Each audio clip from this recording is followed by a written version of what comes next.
추억을 소망하다라는 말씀의 제목으로 함께 은혜 나누시겠습니다. 이런 그림 혹시 보신 적 있나 모르시겠어요. 구구소환도라고 하는 그림입니다. 구구소환도. 이거 어떤 한 개인의 작품이 아니라 뭐랄까요? 그냥 조선시대의 그 민화, 그냥 선조들이 그리는 어떤 그림 중에 한 주제를 의미합니다. 구구소환도라는 그림들을 우리 선조들이 곧잘 이렇게 그렸다라고 합니다. 뭔가 풍경화 같은 거예요. 인왕제색도 뭐 이렇게 진경산수화 같은 그런 풍경화의 일부라고 생각하시면 되겠습니다. 근데 어떤 그림이냐면 이 동지가 되면, 동지가 언제입니까? 거의 12월 21일이 동지죠. 21일, 22일 이렇게 연마다 조금씩 달라지긴 하는데 올해는 21일입니다. 12월 21일 동지, 24절기 중에 22번째 절기입니다. 동지는 아시죠? 밤이 가장 긴 날입니다. 1년 중에 밤이 가장 긴 날. 그러니까 겨울의 정점이라고 볼 수 있겠죠. 그러면 동지를 기점으로 해서 밤이 조금씩 짧아지는 거예요. 그러다가 이제 봄이 도래하게 되는 것이죠. 그래서 이 동짓날 구구소환도를 그리는 겁니다. 우리 선조들이요. 이제 먼저 이 나무를 그리는데 특별히 매화나무예요. 매화나무 가지를 이렇게 먹과 이렇게 이 화선지라고 하나요? 거기다 이렇게 착 그리죠. 그래가지고 창문에다 딱 붙이는 거예요. 그리고 이 겨울 동안 이 창문을 개방하지 않는 겁니다. 폐쇄된 거예요. 그리고 다음 날부터 매화 꽃잎을 하나씩 이 가지 여기저기에다 그려 넣는 거예요. 얼만큼이요? 81개의 매화송이를 그려 넣는 거예요. 그래서 구구소환도예요. 9980일. 그럼 81개의 매화송이를 그려 놓으면은 며칠이 지난 거예요? 동지로부터? 81일이 지난 거잖아요.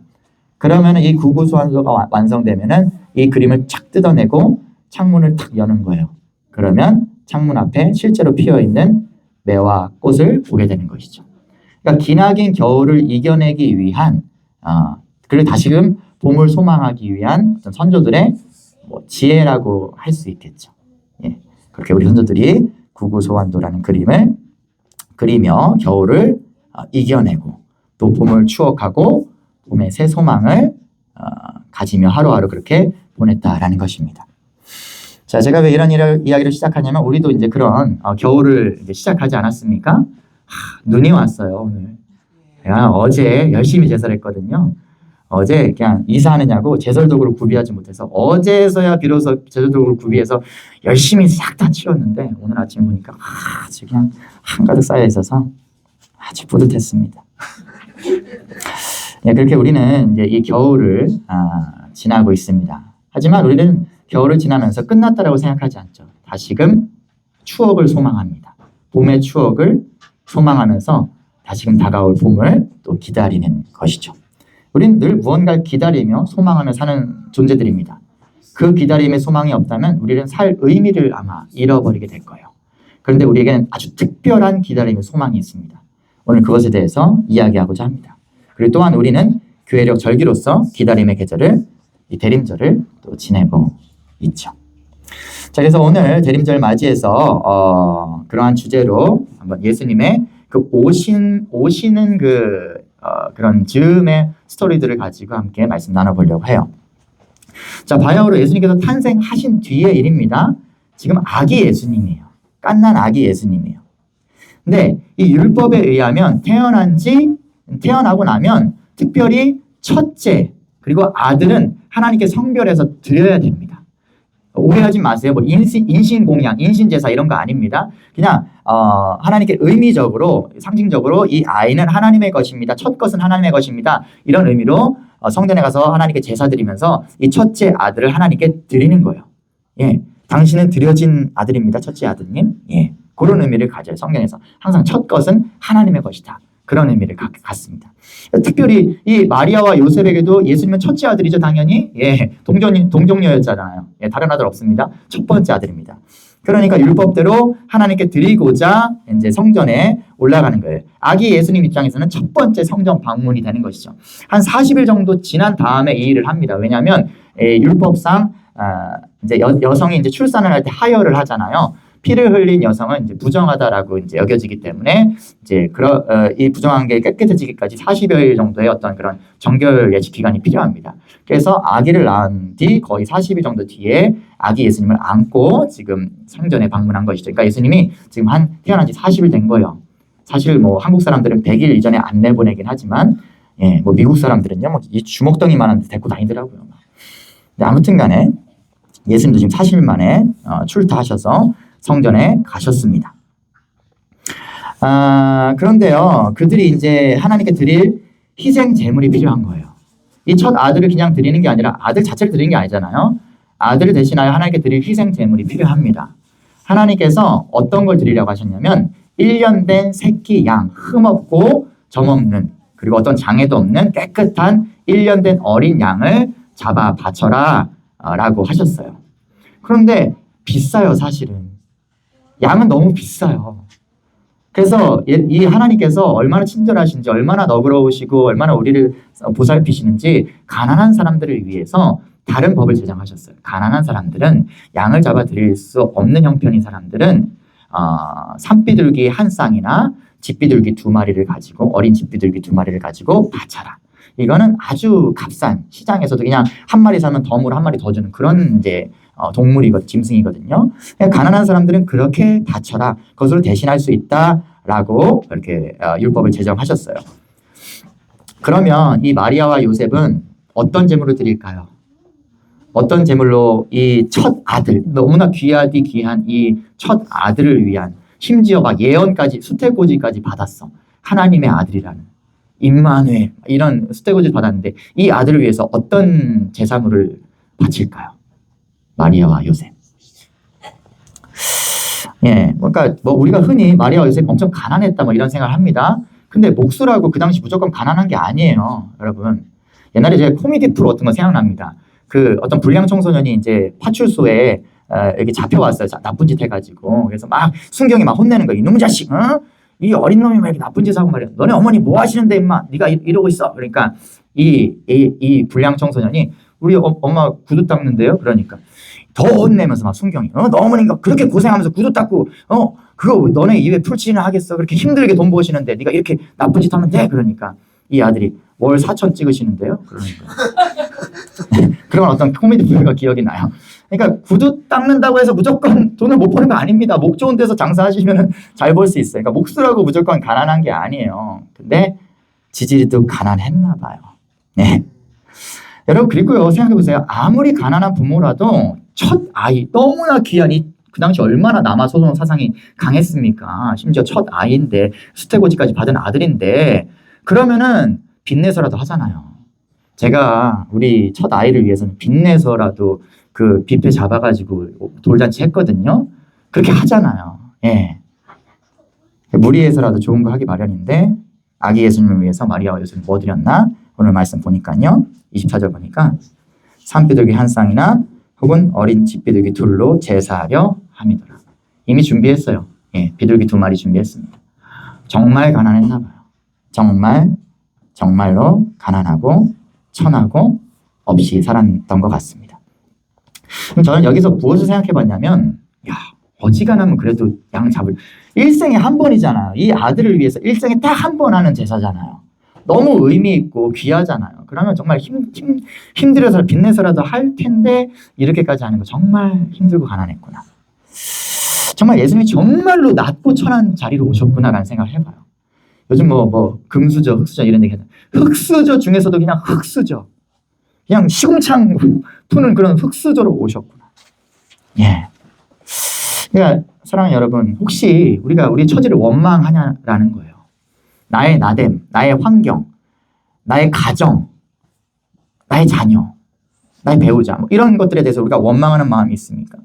난 도대체 뭐 기대할 것도 없고, 지금 뭐 기다림의 시즌이라고 기다릴 것도 없고, 소망할 것도 없는 삶입니다. 그래서 원망, 불평밖에 할 게 없어요. 라는 마음을 갖고 계세요. 예수님은 지금요, 이 온 우주의 주인이시고 왕이신 분께서 정말 흑수저 중에 흑수저, 정말 너무나 낮고 천한 가정 가운데서 태어나신 거예요. 이 정말 귀한 아들을 위해서 양 한 마리 잡아드리지 못하는, 그래서 너무나 싸구려 그 새 2마리를 가지고 제사 드려야 되는 이런 부모 밑에서 그 왕이신 하나님께서 탄생하신 거예요.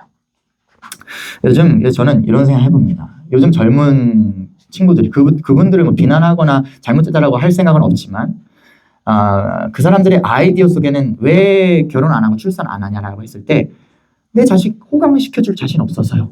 이렇게 대부분 얘기합니다. 내가 충분히 충족시켜주지 못할 것 같아서요. 세상 사람들이 다 하는 그런 것들 내가 걔 다 서포트 해주면서 키울 자신 없어서 안 낳아요. 그래서 그렇게 고생시키느니 그렇게 불편 주느니 나중에 괜히 불평하고 나한테 이렇게 원망하게 하느니 안 낳고 안 기를 거예요. 라는 게 요즘 젊은 친구들의 생각을 지배하고 있죠. 예, 뭐 이해는 합니다. 세상이 그렇게 환경과 분위기를 조성해 버렸어요. 여러분들 한번 생각해 보십시오. 좋은 거, 그죠? 좋은 거 해주고 싶죠. 물론 내 자식을 위해 좋은 거, 막 명품 브랜드 이런 거 해주고 싶죠. 그런데요, 그거 안 해줘도 대용품은 언제나 있어요, 그죠? 그거 안 해줘도요, 저 이 가난한 목회자 가정에서도 우리 새 아이 잘 키우고 있습니다. 먹을 거 충분히 먹게 하고요, 입힐 거 충분히 입히면서 충분히 잘 키워내고 있어요. 이 아이들 정말 다음 세대 역군으로 잘 클 거라고 저는 확신해요. 부족함 없이 잘 크고 있어요. 여러분, 언제나 이 비싼 어린 양 한 마리를 대신해서 하나님께서 허락하신 산비둘기 2마리나 집비둘기 2쌍이 있어요. 여러분, 비싼 브랜드로 내 자식을 치장하지 않아도 얼마든지 대용품이 있다라고요. 그죠? 산비둘기 2마리, 집비둘기 1마리, 2마리 있습니다. 브랜드 안 해도 그냥 괜찮은 신발 신길 수 있어요. 그죠? 막 호화롭고 남들 다 아는 막 그런 무슨 뭐 캐나다 구스 그런 거 안 입혀도 괜찮은 옷 입힐 수 있어요. 근데 뭐예요? 늘 세상이 조장하는, 그죠? 세상이 조장하는 그런 분위기와 그 세속적인 그 안목의 정욕들에 이끌려서 그거 다 해줘야 될 것처럼. 그러니까 자신이 없죠. 그러니까 용기가 안 생기죠. 그러니까 애 낳아서 키울 생각을 못 하는 거죠. 아니요. 그렇게 생각하지 마십시오. 특별히 우리가 하나님의 자녀지 않습니까? 그리고 우리에게 우리가 또 이제 새 자녀 낳을 일은 미령자매님 한번 애써 보실 수 있겠지만 새 자녀 낳을 일은 웬만해서 없으니까 우리가 이제 그래도 어린 자녀들이 있잖아요. 키워낼 때 좀 용감하게 키우자는 거예요. 예. 언제든지 하나님께서 허락하신 이 대체할 것들이 있습니다. 그죠? 그러니까 세상 사람들 때문에 그 시선들 때문에 그거 부담스러워서 내 형편에 맞지도 않게 그거 해주느냐고 아우 애들 키우기 힘들어요. 이런 세상의 소리를 주워 담고 나도 내뱉고 이것이 아니라 분명히 내가 용감하게 키워낼 수 있습니다. 내가 세상 바라보지 않고 주님 앞에서 담대하게 할 수 있다면 마리아와 요셉처럼 세상의 시선에 주목하지 않는다면 우리 형편에 맞게 하나님께서 허락하신 그 율법대로 산비둘기 1쌍과 집비둘기 2마리로 하면 되는 거예요. 그렇게 용감하게 자녀 키우시기 바랍니다. 그러면 하나님께서 책임지실 거라고 믿어요. 예. 그렇게 제사했다고 예수님이 잘못 컸어요? 예, 아닙니다. 관계 없습니다. 사람의 시선, 안목의 정욕에 빠져서 사는 어리석음 없이 용감하게 키울 방법 주님께서 언제나 우리에게 지혜롭게 허락하십니다. 그 지혜로 용감하게 지혜롭게 자녀를 키워나가실 수 있는 우리 되었으면 좋겠습니다. 혹시 우리가 환경 가운데 좀 낮은 자리에 있으세요? 좀 비천한 가운데 있다고 생각하십니까? 남들과 비교했을 때, 비교하는 것도 문제지만 비교하였을 때 좀 내가 부족하다고 느끼십니까? 오히려 거기에 소망이 있다는 믿음을 가지시기 바랍니다. 예수님이 낮고 천한 자리로 오셨을 때 거기에 가장 큰 소망이 있다는 사실을 우리는 바라봐야 되는 거예요. 나의 형편과 처지 가운데서 오히려 더 기대하십시오. 소망을 품고 나아갈 수 있는 저 여러분 되었으면 좋겠습니다. 예, 다음에요. 여러분, 이 기다림의 계절인데 어떤 기다림이 가장 복될까요? 그냥 밍숭맹숭 그냥 잊어버리고 있다가 크리스마스 됐네 이게 기쁠까요? 아니면 막 하루하루 손꼽아 기다리다가 막 이렇게 맞이하는 게 기쁠까요? 저희 막내 딸을 보니까요. 달력에 그냥 엑스표를 얼마나 해놨는지 한 3달 전부터 그냥 계속 엑스표를 해가면 자기 생일을 기다리는 거예요. 그러니까 얼마나 그냥 자기 생일이 행복하고 기쁜지 밤에 막 우는 거예요. 내 생일이 끝나간다고 막. 여러분 기다린 사람만이 누리는 기쁨이 있습니다. 물론 저도 이제 성인이 되고 이제 나이가 들다 보니까 크리스마스 그냥 교회 절기로서 우리가 이렇게 기념하지 크리스마스 기다려줘 이런 생각 안 들어요. 근데 엊그저께 저희 큰아들이 아빠 1년 내내 매일매일이 크리스마스였으면 좋겠어. 그랬더니 왜? 그랬더니 그냥 좋아. 그죠? 괜히 그냥 기분 좋죠. 들뜨고 막 캐롤이 들리고 막 선물도 막 받을 수 있을 것 같고 받을 수 있을까? 그러니까 괜히 기분이 좋아요. 그래서 저같이 기다리지 않은 사람도 크리스마스 날이 되면 괜히 기분 좋아요. 그날이 되면. 근데 손꼽아 기다린 사람은 얼마나 더 기분이 좋을까요? 그쵸? 비교가 안 됩니다. 저희 큰아이가 한 5살인가 6살 때 크리스마스 날 약속을 받았어요. 엄마 아빠한테. 레고 소방본부를 사준다는 약속을 받았어요. 너무 비싼 거예요. 너무 비싸서 여름부터 졸르는데 안 돼. 크리스마스 되면 사줄게. 그러니까 크리스마스 돼서 자기 선물도 아니야. 하경이 생일 겸 12월에 하경이 생일 있으니까 하경이 생일 겸 크리스마스 겸 해서 이제 사주기로 한 거예요. 얼마나 손꼽아 기다리고 그것을 받게 되었을 때 얼마나 기뻐하며 밤늦게까지 그것을 조립하던지요. 예, 어떤 기다림이 가장 큰 기쁨이 있습니까? 손꼽아 기다리는, 그리고 약속이 있는 기다림이, 약속을 기다리는 기다림, 그게 가장 큰 기쁨이 있다라는 것이죠. 여러분, 오늘 본문에서 약속을 기다리는 기다림 속에 있는, 그래서 그 기쁨, 그 기다림 가운데 큰 기쁨을 누린 한 사람이 등장합니다. 시므온이라고 하는 사람이 나오고 있습니다. 25절에서 26절 보시면 시므온이라 하는 사람이 있었어요. 이스라엘의 위로를 기다린 자라. 기다렸어요. 이스라엘의 위로, 예수 그리스도를 기다린 거예요. 그가 주의 그리스도, 아버지 하나님의 독생자, 이 메시아를 보기 전에는 죽지 아니하리라 라는 성령의 지시를 받은 사람인 거예요. 성령님께서 너 못 죽어. 너 지금 나이가 지금 100살이 다 돼가지만 너 못 죽어. 너 주의 그리스도, 너 아기 예수를 만날 때까지는 절대 못 죽어 라고 지시하셨어요. 그래서 죽고 싶은데 못 죽고 있는 그런 이제 할아버지, 시므온 할아버지가 있었던 거예요. 계속 기다리는 거예요. 죽기 전에 반드시 주의 그리스도, 즉 하나님의 독생자 예수 그리스도를 볼 것이다 라는 성령님의 지시를 받고 매일매일 기다리고 있는 한 사람, 하나님의 약속을 기다린 사람. 그래서 이 시므온 할아버지는 매일매일 성전 앞에서 아기 예수님을 기다리고 있었습니다. 오늘 오시나 내일 오시나. 그래서 29절 보니까 아기 예수님 만났어요. 그 이후에 29절에서 뭐라고 해요? 시므온이 이제는 드디어 finally 이제는 종을 평안히 놓아주시는도다. 이제 내가 가겠구나. 엄청 기다렸던 거예요. 이 시므온이 엄청 눈이 빠지도록 목이 빠지도록 매일매일 성전 앞에서 기다렸어요.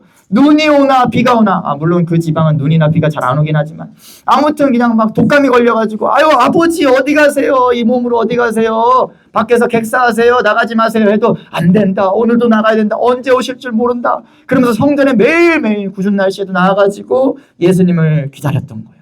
행여나 아기 예수님 오실까봐 매일매일 성전 어귀에서 지나가는 사람들, 특별히 아기 안고 지나가는 엄마만 있으면 그냥 바라보는 거예요. 왜요? 약속을 받았으니까요. 계속해서 약속을 기다리는 겁니다. 사랑하는 여러분, 우리도 받은 약속이 있어요. 그죠? 이 66권 하나님의 말씀, 성경이 있습니다. 우리도 약속을 받은 사람이 시므온처럼 똑같아요. 아기 예수님을 기다리는 시므온처럼 우리도 예수님의 재림을 기다리는 사람입니다. 시므온이 성령님을 통해서 약속받은 것처럼 성령님이 우리 가운데 오셔서 우리에게 늘 약속해 주십니다. 우리 삶을 견인해 주십니다. 똑같아요. 여러분, 그의 모든 말씀이 나에게 선포되고 있는 거예요. 하나님 모든 말씀이요. 단지 뭐 하나의 어떤 지시, 지령 같은 게 아니라 모든 말씀이 나에게 선포되고 있는 거예요. 나에게 주어진 약속의 말씀인 거예요. 그리고 그것을 기다리라라고 말씀하시는 거예요. 여러분, 저는요, 목회자이면서 그리스도인이죠. 기독교인이죠. 저는 좀 교만한 말씀일 수 있지만 기독교인 중에 누구보다 잘 살 자신이 있습니다. 왠지 아세요? 저는 하나님의 약속의 말씀을 믿거든요. 나에게 주신 이 66권 성경의 말씀을, 약속의 말씀을 믿거든요. 믿는 자에게, 하나님의 자녀된 자에게 주신 약속을 믿거든요. 그러면 뭐 다른 사람들 안 믿습니까? 다른 사람 다 교회 다니는데요? 교회 다니는데 안 믿는 사람 되게 많아요. 교회 다니면서 하나님의 약속의 말씀을 자기의 말씀이라고, 자기가 주신 약속이라고 믿지 않는 사람들 너무나 많습니다. 시므온처럼 날마다 성전에 나가서 기다리지 않는 사람 너무나 많다라고요. 그러나 저는 믿습니다. 저에게 주신 약속의 말씀이라고 믿어요. 그렇기 때문에 누구보다 잘 살 자신 있습니다. 여러분 또한 그러실 줄로 믿습니다. 여러분, 기다림은요, 우리 신앙의 본질이에요. 지금 당장 내 삶이 조금 이렇게 내 원대로 되지 않는 것 같습니까? 내 마음처럼 되지 않는 것 같습니까? 기다림이 신앙의 본질입니다. 주님의 약속을 계속해서 기다리는 거예요. 오늘 좀 관절 아프고 무릎 빠질 것 같고 좀 힘들어도 계속해서 기다리는 것. 기다림이 신앙의 본질입니다. 하나님의 성령을 통해서 기다리는 자에게 약속이 반드시 성취될 것입니다. 분명히 나의 삶 속에도 하나님의 때에 이루어질 약속, 그 회복과 구원이 있어요. 나의 개인의 삶에도, 나의 가정에도, 우리 자녀들 가운데도 주님께서 약속하신 그 회복과 구원이 분명히 있습니다. 그 때가 있습니다. 하나님의 때는 언제나 가장 선하고 정확합니다. 그러니까 우리는 순종하고 기다리는 거예요. 그래서 기다림은 수동이 아니라 순종입니다. 억지로 하는 거 아니에요. 순종함으로 기다리는 거예요. 사랑하는 여러분, 순종하며 기다리십시오. 소망하며 기다리십시오. 기도하며 기다리십시오. 그럼 분명히 그 약속을 주님께서 성취해 주실 것입니다. 아기 예수 그리스도를 우리가 만나게 될 것입니다. 자, 오늘 말씀 보니까요, 이 시몬이라는 사람이 참 대단한 게 수년을 함께 따라다닌 제자들도 예수님 누군지 잘 몰랐어요. 예수님을 추종하고 막 정말 신처럼 추앙하는 사람들도 예수님이 어떤 분인지 잘 몰랐다라는 거예요.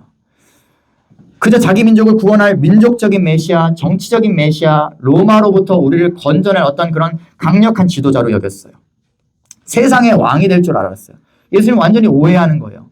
그래서 자기들에게 부귀영화를 가져다 줄 그런 지도자 정도로 오해하고 예수님을 따랐다라는 거예요. 그런데 오늘 겨우 태어난 지 40일밖에 되지 않은 아기 예수님을 보고 시므온은 그가 어떤 분이신지를 너무나 분명하게 알고 선포하는 걸 보게 됩니다. 30절 32절 볼까요? 내 눈이 주의 구원을 보았사오니. 주의 구원, 예수님을 보고, 아기 예수님을 보고, 와, 우리 민족의 지도자다. 야, 앞으로 왕이 될 사람이다. 이게 아니라 내 눈이 주의 구원을 보았습니다. 메시아를 보았습니다. 이는 만민 앞에 예비하신 것이요. 유대인을 위한 게 아니래요. 만민 앞에 예비된 것이요. 이방을 비추는 빛이요. 이런 말을 어떻게 합니까? 지금 이 시몬 할아버지는 옛날 사람이에요. 꼰대예요. 완전 꼰대. 이방인들은 상종도 안 하는 그런 유대인이라고요. 근데 이방을 비추는 빛이요. 이런 표현을 하는 거예요. 온 세계에 비춰질 복음이라는 얘기를 하고 있는 거예요. 단지 이스라엘의 좋은 통치자로 오신 분이 아니라 온 세상의 구원자로 오신 여기 이 대한민국 땅, 여기 대한민국 아니죠. 이 동양의 이 한국 사람을 위해서까지 복음이 증거될 만큼 이 온 세계를 위한 복음의 이 온전함으로, 복음의 핵심으로 우리를 구원할 자로 오신 분이라고 시몬이 오늘 선포하고 있는 것이죠. 물론 시몬이 예수님이 누군지 잘 헤아려서 예수님이 잘 큰 건 아닙니다. 그러나 우리는 그분이 누구신지 바로 알고 이해하려는 애씀이 필요하다라는 거예요. 그냥 제자들처럼 예수님을 추종하는 무리들처럼 그냥 예수님 따라다니면 한몫 챙길 수 있겠지. 이런 관점으로 교회를 다니고 신앙생활을 하는 것이 아니라 예수님이 누구신지 뭘 위해 오셨는지 우리는 바로 알아야 된다는 거예요. 그래서 여러분들이 성경 공부하고 있죠. 그래서 우리가 알아가고 있습니다. 바로 알아야 됩니다. 시몬이 아기 예수님이 어떤 존재인지 그냥 뿅 하고 한 번에 알아챈 게 아니에요. 갑자기 성령님이 계시를 딱 주셔서 음성을 들려주셔서 안 게 아닙니다. 25절 보니까 시몬을 어떻게 표현해요? 이 사람은 의롭고 경건하여 성령이 그 위에 계시더라. 여러분 성경에서 의롭고 경건하다 이런 표현은요. 항상 하나님과 동행하는 사람, 항상 하나님 말씀을 주야로 묵상하는 사람들에게 쓰는 표현입니다. 그러니까 이 시몬 할아버지는 어떤 사람이에요? 늘 하나님의 성전에서 하나님을 예배하고 경배하고 하나님의 말씀을 주야로 묵상하며 하나님의 약속의 말씀을 늘 이해하려 애쓰며 살아가는 하나님을 알기 위해 힘쓰는 사람이었다라는 거예요. 그러니까 예수 그리스도 아기 예수님을 만나는 순간 바로 알아보는 것입니다. 사랑하는 여러분, 하나님을 가까이 할수록 우리는 하나님을 알아챌 수가 있는 거예요. 왜 성경 공부합니까? 어떤 목사님들 그런 말씀하셔요. 성경 공부 너무 많이 하지 마세요. 머리만 커집니다. 아니요. 머리는 원래 컸습니다. 우리가. 공부를 해서 머리가 커지는 게 아닙니다. 하나님을 알면 알수록 우리는 하나님께 더 나아갈 수 있는 거예요. 하나님을 아는 지식 가운데 하나님을 더 잘 믿을 수 있는 거예요. 하나님을 알아차릴 수가 있는 거예요. 여러분 인간은요. 하나님을 믿음으로 의롭게 되고 그의 말씀을 지켜 행함으로 경건해지는 것입니다. 그러니까 시몬이 하나님을 온전히 믿고 하나님의 말씀을 늘 지켜 행하기 위해 힘썼던 사람이다라는 게 증명되는 거예요. 그래서 성령님과 늘 동행함 가운데 성령님의 지시를 받을 수가 있는 것입니다. 여러분 수많은 아기가 시몬 할아버지 곁에 지나갔을 거 아니에요. 어떻게 알아봐요? 어떻게 알아봐요? 이날도 마찬가지였겠죠. 오늘 보면 이날도 마찬가지. 수많은 아기들이 지나갔을 거예요. 그죠? 정결 예식하러 이 하나님께 바쳐 드리려고 수많은 부모들이 아기 안고 지나갔을 거예요. 어떻게 알아볼까요? 만약에 세상의 눈먼 사람들, 세상의 육신의 정욕, 안목의 정욕, 이생의 자랑에 눈먼 사람들에게 성령님께서 이 약속을 주시고 야 기다려라 하면 어떤 기준으로 기다렸을까요? 옷 잘 입은 사람들, 화려하게 입고 막 화인들 많이 거느린 그런 사람들, 귀족 이런 사람들의 자녀로 하나님의 아들이 태어나겠지. 그런 관점으로 사람을 기다렸을 거 아닙니까?